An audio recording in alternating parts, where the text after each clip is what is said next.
Okay, here I am, and obviously not at home. I'm in the Lake District today and enjoying a holiday. It's a bit windy, but I hope you can hear all right. It's always good to get away and have a bit of rest and relaxation. And what a beautiful place to be, with stunning views of mountains and lakes and everything that comes with the Lake District. Anyway, hello, my name is Trevor, and welcome to this edition of the Sheldon Road Church Supplement. Maybe you're watching this when you're on holiday, or maybe you're planning a holiday, or you're just returning from a holiday, or maybe your holiday choice is for the fun and the bustle of the seaside. Perhaps it's the natural beauty of the hills and the lakes, like I'm here today. Anyway, as you can see, we've definitely got a holiday theme with what we're talking about today. So we don't usually think of Jesus taking a break or taking a holiday. He had a busy life, he had a busy ministry, and actually we are told that he did take a holiday or a break, at least on a couple of occasions. And it might even amuse us to think that he went to the seaside and he went to the Lake District as well. Well, the Palestinian equivalent, maybe. Matthew and Mark's Gospel both tell us that Jesus left the region of Galilee where he had been working, and he went to the coast. He went to the towns of Tyre and Sidon, which is modern-day Lebanon.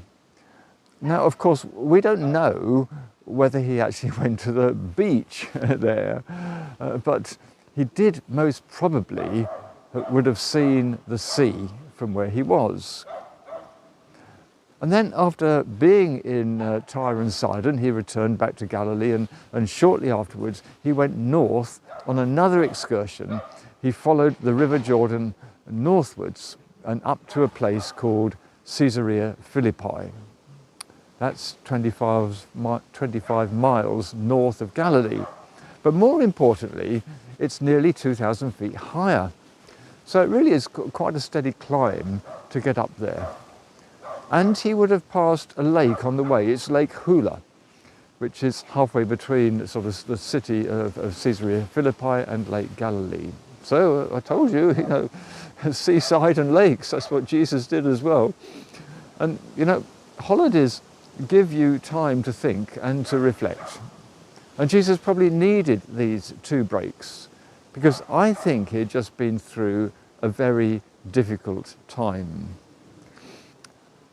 I'm sure you remember the miracle of the feeding of the 5,000. Now, up to that point in Jesus' ministry, he had been very successful, with large crowds following him, eager to hear his teachings and, of course, to see the miracles that he was performing. And in fact, the very fact that 5,000 people had gathered together in one space and they needed feeding just shows how popular he was.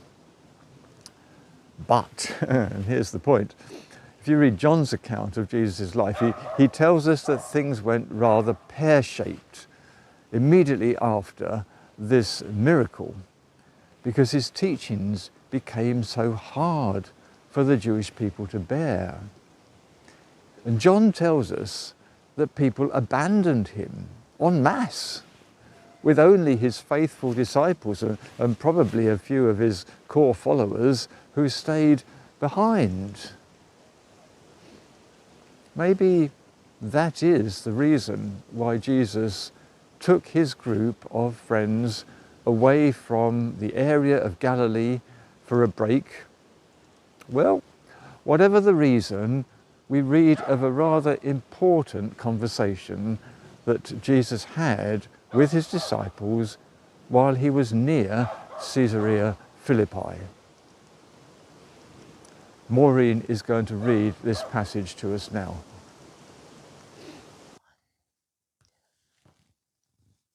Jesus and his disciples went on to the villages around Caesarea Philippi. On the way, he asked them, Who do people say I am?" They replied, "Some say John the Baptist, others say Elijah, and still others, one of the prophets." "But what about you?" he asked. "Who do you say I am?" Peter answered, "You are the Christ." Jesus warned them not to tell anybody about him.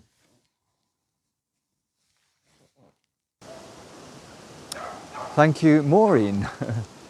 Now, I wonder, after seeing so many people abandon him after the feeding of the 5,000 miracle, did Jesus want to know where he stood with his disciples? Were they fully understanding his mission? And more to the point, who did they think that he was? Well, thank you, Peter. You got that one right at least. All credit to you.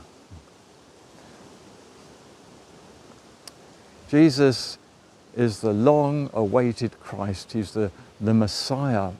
He's the anointed one who was anticipated in countless Old Testament verses. Matthew records the conversation slightly differently. He puts a qualification to it where Peter says, "You are the Messiah, the Son of the living God." So, who was Jesus? I wonder how you would answer that question if you were asked. Think about that.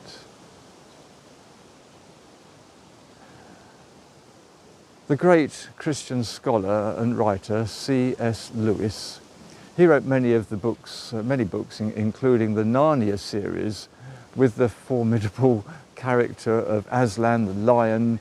And he wrote this about Jesus in another book which is entitled Mere Christianity. And I quote C.S. Lewis. He says, or writes, "I am trying here to prevent anyone saying the really foolish thing that people often say about Jesus. Like, I'm ready to accept him as a great moral teacher, but I don't accept his claim to be God." Lewis goes on to say, or to write, "That is the one thing we must not say. A man who was merely a man and said the sort of things that Jesus said would not be a great moral teacher. He would either be a lunatic on the level of a man who says that he's a poached egg, or else he would be the devil of hell." He goes on to say, "You must make your choice. Either this man was and is the Son of God, or else he was a madman or something worse. You can shut him up as a fool, you can spit at him, you can kill him as a demon, or you can fall at his feet and call him Lord and God. But let us not come with any patronizing nonsense about his being a great human teacher. He has not left that open to us. He did not intend to." Now that's something to think about. So I wonder, where do you stand on this? Was Jesus mad? Or was he bad? Or was he who he said he was? The Son of God, sent into the world to redeem sinners, to offer forgiveness, and to make us right with God. Well, that's something to think about, isn't it? Thanks for watching, and I hope to see you again soon. God bless you.